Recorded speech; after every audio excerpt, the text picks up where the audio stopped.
Why our brains they cheat and why they make the sad endings seem much more positive.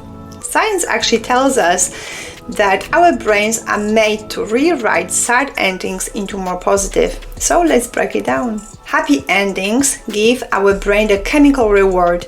Neuroscientists found that when the hero wins, for instance, our ventral striatum, that is the addiction zone, is being flooded with dopamine.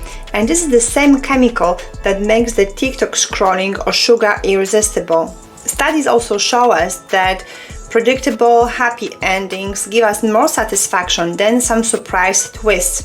And why is that? Because our brains, they love to guess right. And this is why Inception stressed us out by Shawshank went viral. So here's the wild part.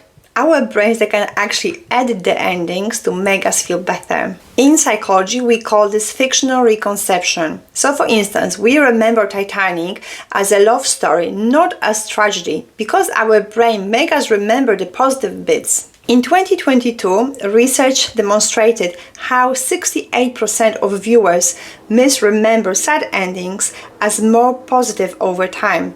And we do this in real life too. It's called the rosy retrospection bias. It's like a survival hack. So we forget the pain, and this helps us then to keep going and taking risk again. Now you might understand why some of Hollywood movies are so successful, even though they seem to be quite boring, quite predictable, right?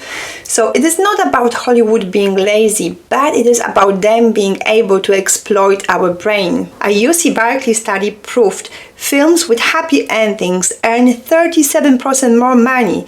Why? Because after a hard day at work, our prefrontal cortex screams, give me something digestible, give me something easy, give me something predictable. And this isn't new.